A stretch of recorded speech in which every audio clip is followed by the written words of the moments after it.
Hey everyone, thank you so much for tuning into today's episode of Leading from Afar. Like usual, I'm Scott Markovitz with my co-host Tevi I. Tevi, how we doing? I'm doing well. How are you? Third lockdown is officially over here, so kids are back at school since our last episode. So the big boulder that was on my shoulders the last number of weeks is off, so my face is having much more of a glow, so happy about that. Moving on. So today we're doing part 4 of our series on mental health. We're very happy to have Betsy Bula, who is the Senior Talent Brand Manager at Gitlab, to join us today to talk about mental health within Gitlab and for leadership. Betsy, normally how we start, it's introducing yourself and your company. Gitlab needs no introduction, especially with our listeners. So maybe instead of giving us a sense of why Gitlab is so passionate about remote and how it's really helped write the book on remote work.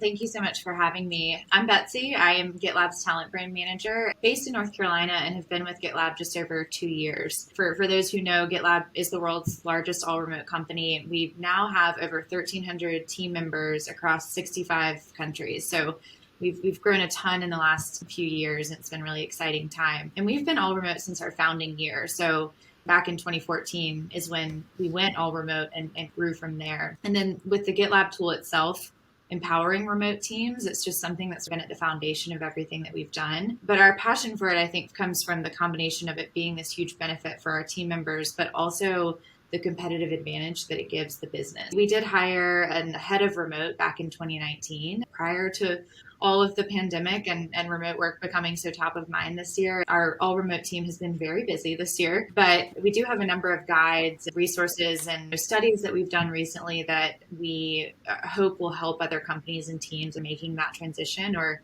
just incorporating remote first practices. And I'd encourage anyone listening, you can find all of these guides online. If you go to allremote.info, there's just a wealth of knowledge there. All in all, our team just feels very privileged that we're able to, offer guidance and support for other companies and really just remote workers as they're looking to figure out the best way to handle this new world that a lot of people are facing.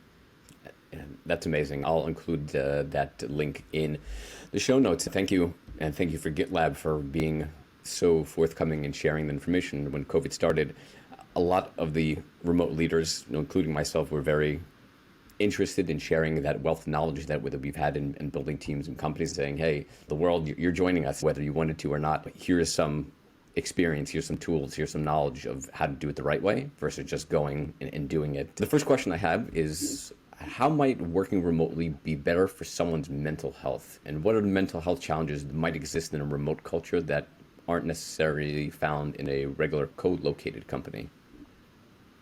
So actually, first, I think it's so important that we take a step back, and we've touched on this, but just to address that what we're experiencing right now is so not normal. The real remote work. No, many people are experiencing this forced work from home, not remote work. And those of us who did work remotely prior to the pandemic are even really struggling this year because for the most part, we've found ourselves confined to our homes. In many cases, people may have their kids with them, like you both have said. And in some cases, like in my situation, I've got my husband home with me for the first time that we've, both worked from the same home. And for a lot of people who live alone, it's just a new level of isolation that they might be experiencing. So it's really just a different world. But when we're not experiencing lockdowns, there really are so many benefits that remote work provides that can really help people focus on their well-being, care, whether it's that you work a non-linear workday to allow for a hobby that you love to pursue and it fits better during the work week, or if you just want to get out and exercise during the day or be present with your family or your pets. It's overall, when done correctly, remote work really allows you to fit work around your life instead of having work dictate everything about your life. But again, we're not in normal times. So I think right now it's really crucial for companies and leaders to first of all, just recognize that whether this is the first time they've worked remotely or not, all of our teams are just under, for lack of a better word, unprecedented amounts of stress. And it's really just something that needs to be intentionally addressed. Some of the challenges that typically are brought up with remote work are even more exacerbated this year are burnout and isolation. So we talk often about how those need to be combated whether or not you're in a remote setting, it really doesn't matter what your organizational design is. Those are two important things to focus on for your team. A lot of the things we talk about are creating an environment where time off is celebrated and encouraged. Creating a non-judgmental culture is a big thing. It's part of our company values. Also documenting the processes around mental health and what you offer in way of support for your team. We document everything at Gitlab, and that's one of the really important pieces of that has been documenting our mental health practices. You can also find those in our company handbook if you search Gitlab mental health, if anyone's interested in exploring that more. I'm curious if y'all have anything to add there, if you've heard anything from other companies about new things they're experiencing that they weren't necessarily prior to this. Everything's out of spot on. In recent times, companies that have gone remote are finding it difficult. That's one challenge. And companies that have already been remote are facing the same challenges that you already mentioned. So it's both sides of that. I haven't heard anything different, but it seems like the people that have just gone remote this year are finding that there are some benefits, which are obvious, but then they're also saying that we can never do this forever because this is so difficult and complicated. Yeah, the one interesting thing that I've seen, we spoke about it quite a bit in our last episode, is understanding the totally different perspectives of the pandemic. Loneliness has been in the forefront. You've hinted to it. In the last episode, we were talking about that has been one of the biggest issues of the pandemic historically, and the state of remote. It's usually not the number one topic in there. But for Tevi and I, as we mentioned at the beginning, loneliness has been at the bottom of the list. The kids have been bouncing off the walls. There's no separation in time and space. You'll have some employees that need to have the connection, that are alone at home, aren't able to go outside, aren't able to connect with people, and they need that connectivity. And there's other people like Tevi and myself who are looking for the opposite. We're looking for lonely time. We'd be happy to have alone time and quiet time. So it's interesting for leaders to be open and to understand that there's a need to see the different perspectives. In one case, it could work one way with somebody, and another employee work completely the opposite. Exactly. Yeah, it's so important knowing just the spectrum of experiences that people are having. Why should companies care about their employees' mental health? And then maybe to push that harder is why and how should they take a proactive stance on it? I think it's something that has been important for years, but traditionally or more traditional company cultures may have not been quite as open about it or been as welcoming. This year, I think, has really forced all of us to have almost like a reckoning with the fact that people cannot be their whole selves at work if they're not able to be open about the challenges they're experiencing outside of work, especially when you work remotely. A lot of times those things are melded into one. In a lot of ways, working remotely, a leader is able, or really any coworker is able to experience more of that person's personal life more quickly than you might in a co-located environment. Like you said, your kids might walk in and pop in behind your video calls. You learn a lot more about each other more quickly. And that also opens a door for needing to round out that conversation and know that you can really show up in your full self every day. So it's a huge piece of belonging, I think, as lots of companies talk about that, but actually being able to support your employees and in belonging in your team is really closing that loop. For leaders, I think being able to have those conversations and open it up from the top, every type of leader should be having these conversations with their team. It not only builds kind of respect for that leader, but also just a cycle of trust within the team where it'll just continue to support everyone as they work and try to be productive during this crazy time. Very true. Do you think that a developer-focused company like GitLab might be in a unique position compared to most others when operating remotely? I think there are plenty of companies that their business model does not necessarily support remote work, or it's just not really a possibility to incorporate. But I do think that most companies could benefit from incorporating remote first practices, whether or not you're co-located or you're a hybrid remote company. It really doesn't matter. The idea of being able to work asynchronously when possible and document things, those are all practices that can be incorporated into most businesses and will actually give more business continuity and prepare your business if and when something similar to this happens in the future. I think we're really facing a time where a lot of leaders are recognizing that when we get to our post-pandemic world, it's not going to look the way it did before. And so how we respond to that is going to be really important, and not only just for attraction and retention of new talent, but also for your business and the health of the business in the future. Awesome. So I've heard in a few different places some of the great things that you're doing there at GitLab to help team with mental health, things like a mental health Slack channel, something called a Juicebox chat, which is fascinating to me. I guess Juicebox reminds me of being a kid, so I'm definitely interested in that. 3 questions off that. 1, if you could maybe share more details on what those programs are. Number 2, why do you use that specific format? And number 3, how do you actually encourage people to participate in those Juicebox chats or in the Slack channel for mental health? So the Juicebox chats is a fun one. This all goes back to one of the most important things that we do at Gitlab to help connect team members and encourage people to build sort of community within Gitlab. We're very intentional about informal communication and having those moments where you can connect with other people on a more personal level. We use Slack for many things. In addition to communicating about work, we also use Slack channels for all kinds of special interest topics. So there are hundreds of channels you can join, whether it is dogs, travel, there's one for dad jokes, office photos. Each of our team member resource groups has their own channel in Slack. So there's one for mindfulness, there's one for parents. One of my favorites this year has been mental health aware. So that was a channel that was created for people to share articles, tips, or things that they're struggling with and ask for help. It's really been like a perfect illustration of our non-judgmental culture that we try to build. So we've documented that as part of our company values. It's something that we're trying to bring to life in every aspect of our culture. But this channel really speaks to that, is that you see everyone opening up and being so vulnerable about something that you wouldn't traditionally see in a co-located space. Even just a personal anecdote there, in my personal social circles used to be very vocal about the importance of therapy and people seeking coaching and therapy. But I had never really had those conversations in a work setting.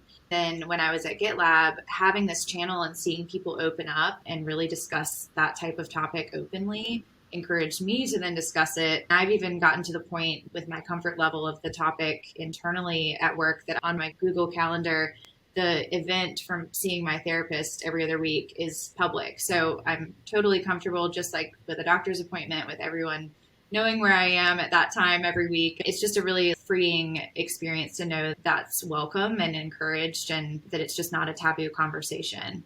So that has been a really important one, I think, for everyone this year, that they don't have to leave their life at the door. It's kind of part of your whole picture as a team member. Juicebox chats is one that actually came up in 2020. It came about because we had lots of team members who suddenly had their children at home.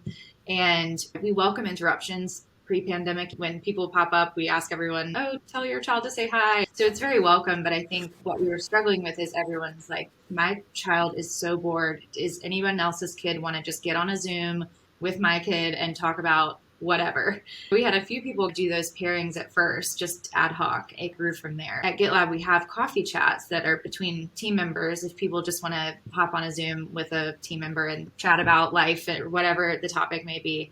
So this is the kid version of coffee chats, which we lovingly named Juicebox chats. It's typically a group call. So you've got anywhere from kids to grandparents to whoever all joining this call together and sharing and chatting. It's a really fun new feature that came out of 2020 among lots of not so fun things. If you search for Gitlab informal communication, you'll find our handbook page with all of our, informal communication tactics. Juicebox chats is one of those, along with talent shows and a few other things that have come up, creative ideas from the team in the last year. It's really cute. Bring your kid to work day or something. Exactly. So important this year. Very cute. What are some other projects or programs that you run at Gitlab to help the team cope with any mental health challenges that they're facing? So one of the things that is really more infused into everything with our culture is asynchronous work. So I think that's something that we talk about a lot with remote work, but it's not necessarily tied to how important it is for mental health. Knowing that you're not having the hours that you work tracked and that it's really about the results that you produce and not when you produce them is in itself very freeing. We've really seen that in the last year, that if someone suddenly needs to step away, luckily we have already documented all of our work and we can easily pass that on and work in the GitLab tool and be able to pass that to other coworkers and be just really agile in the way that we work. So that's a huge mental health benefit that we may not have noticed prior to this past year. As far as new programs, our most popular one in 2020 that we started was Friends and Family Day. Back in May of 2020, our executive team noticed that instead of the productivity declining, which was expected given the amount of stress and everything else that was going on with the lockdown starting, our productivity was actually increasing. And that really concerned them because it showed that burnout is on the horizon. We started Friends and Family Day as a day to just shut down the virtual doors to the office for a day and encourage everyone to go spend time with their friends and family, spend time with themselves if they just want to sleep for the day, whatever they need to do to reset, instead of having to request that time off. If people don't want to come back to a bunch of emails, this way everyone's in that same boat and taking the time that they need. We have had 7 of those since that first one. We actually have another one coming up this week. So it's been something that's really helped everyone remember to take that time off and be intentional about it. I know a lot of companies are doing kind of recharge days, but it's definitely something that people have said, even if I don't have anywhere to go, it was nice just to take the day off and hang out with my kids and not have that concern in the background of having to keep up with work at the same time. In the old days, when you needed a day off, it was like, oh, I need a mental health day. You felt uncomfortable about taking those days off. But now it's so nice to see that companies are being very upfront, saying, people need mental health days. Just take a day off. Everyone's closed. Be focused on you and not focused on the work. Yeah, and Vision has offline days also. Yeah, it's so nice because oftentimes you feel like when you come back from time off, you come back to this big inbox of things that you need to go through. But we've really noticed how that's not the experience with these Friends and Family Days. You see our CEO sharing what he's doing on the Friends and Family Days to encourage that everyone is doing this. It's good to see. Nice. Yeah. You said something very interesting, that leadership saw productivity was increased, so they were concerned about burnout. So there's a couple things there. One, that they're tracking productivity, that they're noticing some level that seems to be concerning, and that they would make a decision on it. So how is that system set up? So for Gitlab, you're looking at things in the Gitlab tool, merge requests, and any kind of contribution that's being made to the Gitlab tool or to our handbook. Our measure of results in many ways is what's happening in our tool, because we dog food our own product. We use it for everything. That's probably the biggest indicator. Seeing people's interaction with the tool is actually increasing over time, which our CEO said that makes sense because people are at home and they aren't necessarily doing some of these social things they might have done after work prior to the pandemic. But that was not a good thing because you're going to start to run into some real problems. I think it's something that a lot of leaders might struggle to see, the connection that if you have everyone burning out so early on, you're not going to get the business results that you're looking for. So starting with recognizing a problem before it becomes a much bigger problem is so crucial with burnout and many mental health struggles. It was encouraging to see that come from our CEO and executive team. Was that number surfaced to the executive team by the people team, or they noticed it? That's a good question. I'm actually not sure. I'd have to ask. I think it was something that they noticed. Our executive team's very involved in all parts of the company. Everything's so transparent that it's easy for someone to look at the contributions and the team's productivity in that way. I think it was something that a lot of companies were also discussing at the time. Oh, everyone's forced to work from home. Are they being productive? Are they working? And we knew our team was working because this was how we've always done it. But it was suddenly they're working too much. So we just spoke about, from a higher management perspective, of seeing changes within productivity, changes within the company, and taking action to try to mitigate any issues to mental health. What can lower level managers do when they may notice some changes within their team to help improve their team's mental health? At Gitlab, we'll talk about prevention as a team sport when it comes to burnout and isolation, or really any mental health struggles. You start at the top with leaders who need to establish that workplace culture where it's a non-judgmental culture and not restricting people. And with managers who work directly with their teams, they need to be proactive in sensing the signs of mental strain or issues that are on the horizon. It's also on the part of the team members to feel comfortable in some way of surfacing those issues before it becomes a bigger issue. And so we really look at it as everyone is involved in this. As far as the managers who have that close connection with their team every day, it starts with setting goals and expectations that are reasonable and realistic. If you talk about how you care about your team's mental health and then you set goals that require them to work max capacity or overtime, you're setting yourself up for burnout. So it's important to not only plan those goals and talk to the team about whether they feel equipped to complete those things, because you're just going to start to spiral from there if you don't.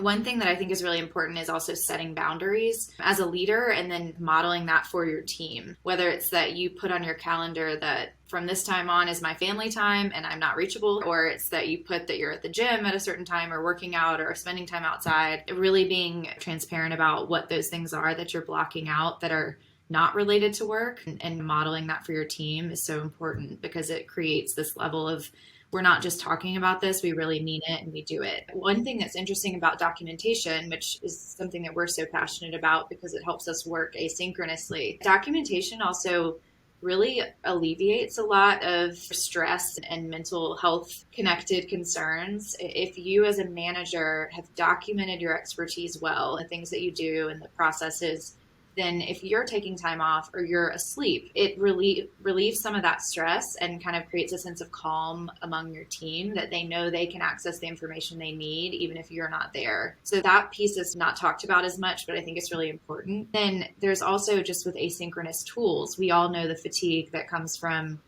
having Slack pinging you all day, you can't focus, and it's that constant attention draw. Any effort that you can make as a manager to push work into asynchronous tools, whether it's just documenting things so that it can be moved out of Slack into the Gitlab tools so that it's not something that just you're pinging back and forth in a conversation that will disappear later. Encouraging asynchronous documentation and work will help tremendously. Is there anything y'all have heard from other leaders that they've added recently?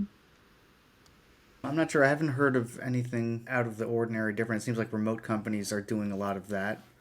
Companies that are newly remote are still trying to figure it out. I haven't heard of a company that's been transitioning well.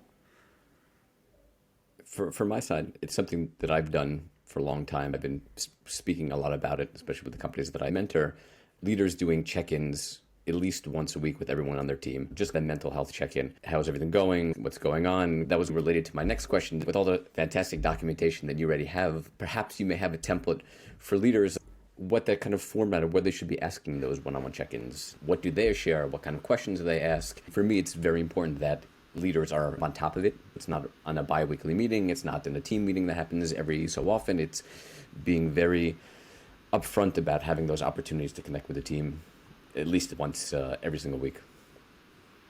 Yeah, absolutely. We are also big fans of the weekly one-on-one. We do have a handbook page that we talk about how to run a one-on-one just in general, but then specifically with mental health, there's a great wealth of tips in the mental health handbook page that I mentioned. So you can search both of those. I keep saying that, but it's great that they just pop up as you search the topic. We suggest with actual questions to ask in a one-on-one is try to ask questions that are more specific to take the pressure off of the team member and kind of create that safe space in a one-on-one conversation. So asking things like, what can I do to unblock you so that you feel like you're able to take the time off that you need this month? Or are there assignments that you don't feel equipped to handle right now? You're talking about the work, but you're asking it in a way that allows them the space to say, you know what, I've got XYZ happening in my family and I'm going to need to take a little time next week. Can we rework the timeline for this project? Even asking them if they're scheduling time off soon, being upfront about those questions and making sure that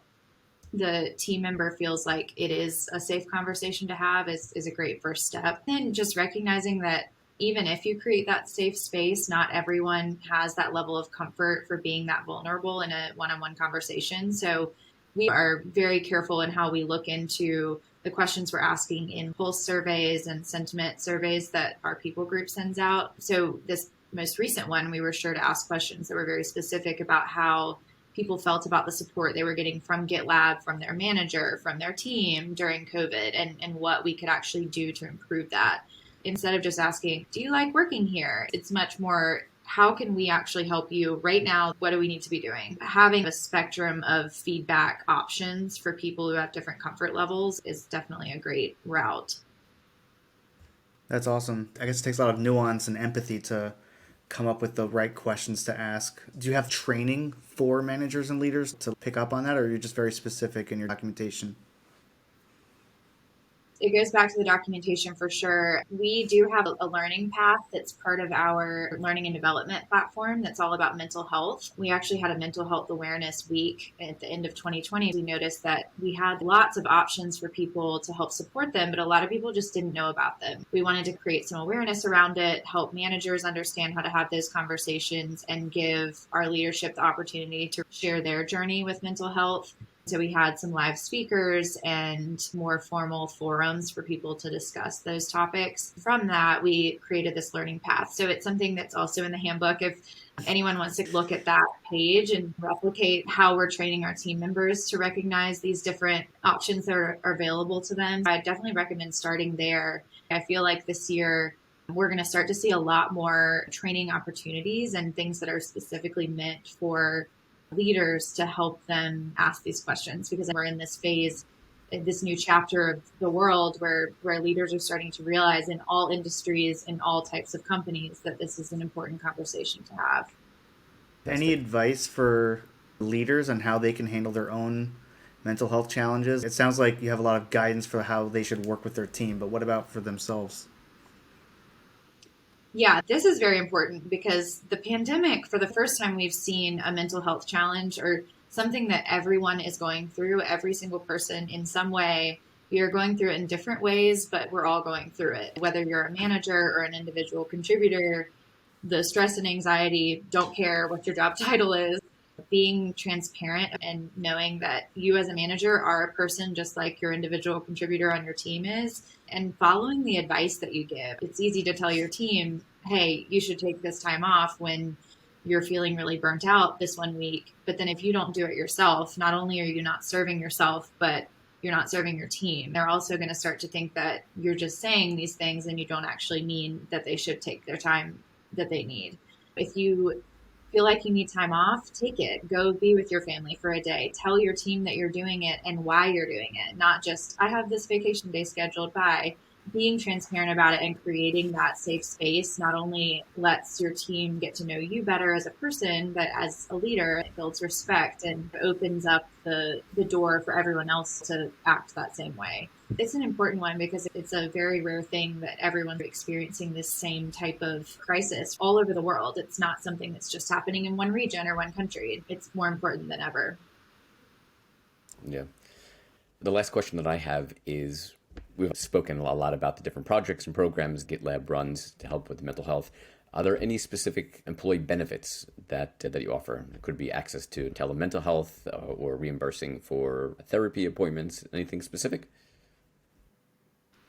Yeah, in addition to our medical coverage, which covers mental health professionals, we also have an employee assistance program. We call it Modern Health. It's been super helpful this year because they've offered some really great coaching sessions and one-on-one sessions, access with therapists. They've got resources and sessions that you can join that are even associated with topics like social justice, things that people don't necessarily think of top of mind as impacting people's mental health, but especially in the year that we're in, it does. Being able to explore that whole spectrum of topics that are important to our people is something we found really valuable in that tool. On our mental health handbook page, we've started a list of a mental health tool stack. It's actually a lot of contributions from our team of tools that they've found helpful and things that might have surfaced in the Mental Health Aware Slack channel that we've said, hey, let's document this, because if one person found it useful, someone else might.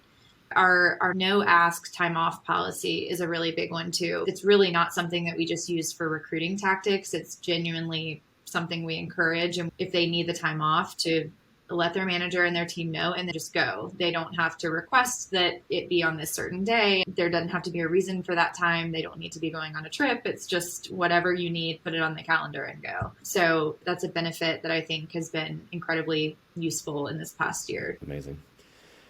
Tevi, any last questions? None for me. That was very insightful. Definitely going to check out the docs, and we'll share that in the show notes. Awesome. Thank you so much for having me. Thank you so much for your time and the overabundance of wisdom and knowledge from Gitlab. Until the next episode,